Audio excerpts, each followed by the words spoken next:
Welcome to Real Vision. My name is Santiago Velez, and I'm the co-founder of Block Digital Corporation.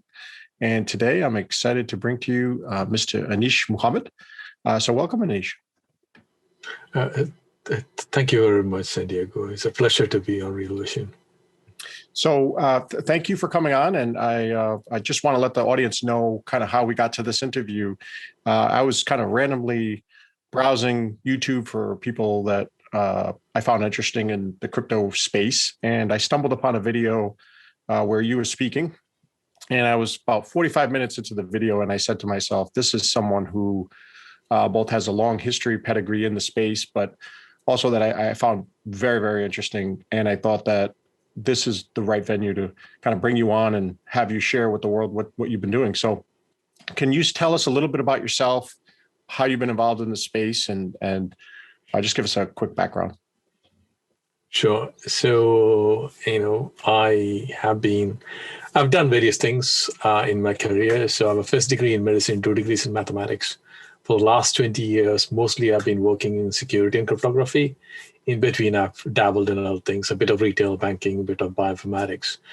And then for a while, I was a researcher in cryptography. So I worked in a couple of research labs. So you might find papers that I published in the past. Then from 2013, I got very seriously involved in the crypto space. October 2013, I became an early advisor to Ripple.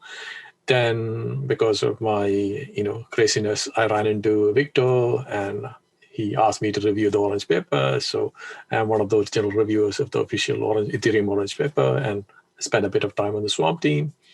Then over in a few years, last couple of years, I've been involved in design verification of a few more protocols, in total, probably 6 layer 1 protocols. And in the dApp season, I've probably at least done a dozen. And that's kind of what I've been doing. Excellent. So it seems like you have a trajectory that involves touching a lot of different spaces and a lot of different technologies. So you probably have a very good perspective on, I would call, trade-offs. I think there's really no correct, perfect solution for everything, but there's kind of trade-offs that have to be weighed. So can you tell us a little bit about tokenomic design, how you go about deciding to create a structure? Sure. So the first of the things that are, a lot of things have shifted over the last few years. So in 2017, very few people actually knew what tokenomics was. And it was left to the bunch of people who were very technical to understand what a use case was, kind of see if there's a utility in actually converting that into a tokenized version. It's a real utility, as in can somebody come in, use this protocol and use these tokens to add value. Now what has happened is we found a lot more mechanisms that are there. Now we have a bunch of tool sets that are available. So, if you want to do curation, you have TCRs, you can actually use mechanisms. So typically speaking, you take a kind of a high level use case, kind of look at what does this look like? What is the ecosystem looking like? What is the flow of value happen? And then you look for the number of blocks that you already know. So the bonding curve will be one block, TCR could be one block, other mechanisms on an AMM would be another block. And you see, okay, where does all these things fit in? And then what you try to do is literally see if there is any requirement in the prima facie to do some simulation to see, okay, are there stability bounds? Okay, if I am going to produce this particular token and this particular ecosystem is going to behave like I described in my model, will that actually give me the kind of criteria I want? So this is typically, loosely speaking, what will happen. It's a whole bunch of conversations. So typically the person who actually wants to build a protocol will hand wave at you as what they have as the idea. Then you ask them a whole bunch of questions, who the users are, how are you going to use it? And that translates into your description of the ecosystem. And then you go through this with the founders kind of understanding the value flows. And then you look at the different points where, interactions happen, where mechanisms are required. So this is the mechanism design part. And then you plug in the blocks that I kind of described, whether it's a bonding curve or other curation mechanisms or other mechanisms. And you put them all in, and then you see, oh yeah, now we have a model, and this model kind of represents changing of hands of tokens in one sense of speaking. And yeah, that's pretty much it. Yeah. So it seems that, this is kind of an entirely new profession, if you will. This is a new art that involves a lot of skill sets besides just the cryptography and the game theory and other things.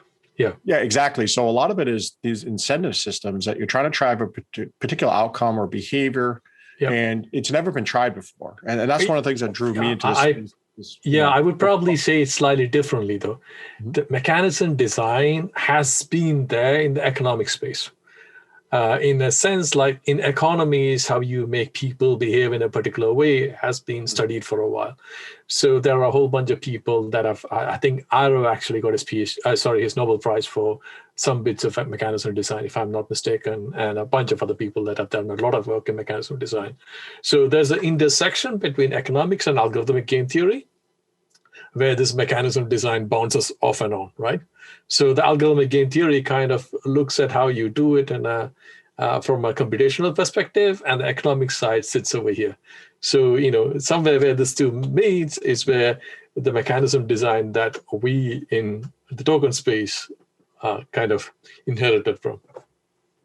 Yeah, so that's where that word tokenomics comes from, right? Is this kind of melding of classical behavioral economics with the cryptography and the underlying digital asset to bridge that word together. Yes. And so now there's specialty in, I guess, consulting around how, if you're starting up an ecosystem, how you structure all of these things in relation to one another, certain functions, and gives you the outcomes that you want. So you're saying there's a lot of historical lessons learned in traditional economic space that can be applied to this kind of frontier.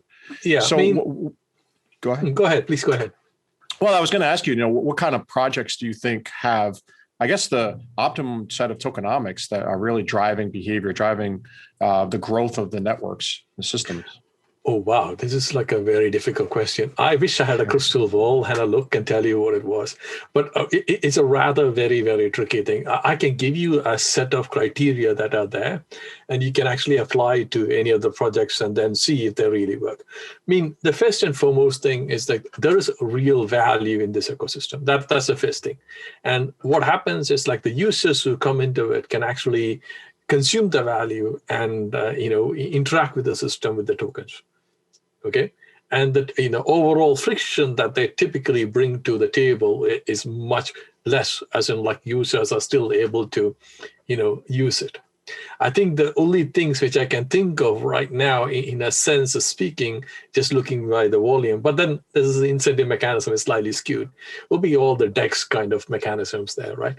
Because it's like what has actually happened is, I know this is a very skewed market, because given Ethereum has such a hike in price, the gas prices have gone so high up, there's a skewing down, as in like if you were trying to do something very tiny, the cost of gas is going to be pretty high. So it doesn't allow you as a user to interact with the thing. And the new EIP is going to change some of it, but still there's going to be interesting challenges, right?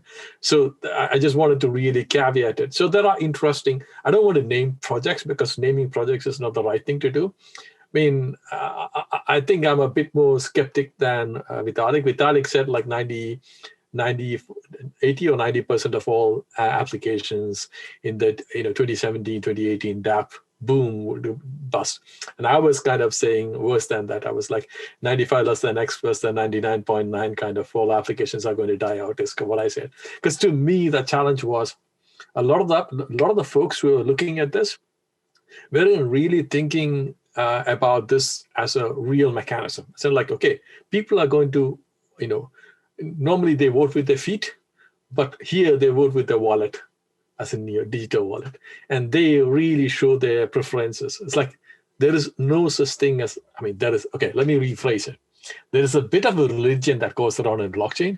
So if you go to a hardcore Bitcoin ecosystem, those people there'll be a bunch of Bitcoin maximalists who will stay to it, whatever be the case. And you can say some of it exists in Ethereum, some of it exists in Polkadot, some of this in Cosmos, Cardano, or whatever it is, right? But a lot of them have economic incentives, right? So the economic incentives are massively skewed. What literally happens is most people become almost rational agents. You go, you know what? I'm not willing to lose all my money because I support this ecosystem. I will walk. You can already see some of this happening by the movement of value from Ethereum into Binance Chain. So this is kind of how I would describe it. So, this possibility wasn't really well understood by a lot of people. They looked at it and went, this is a new cool thing. People will come and use this. But suddenly, everybody realized this real liquidity that's there in the ecosystem, the real usage, very much depends on what the users actually get out of this thing. I hope you enjoyed this clip and will decide to join us for the rest of the interview, among many others, on realvision.com/crypto. The crypto channel is 100% free. You just have to sign up. Look forward to seeing you there.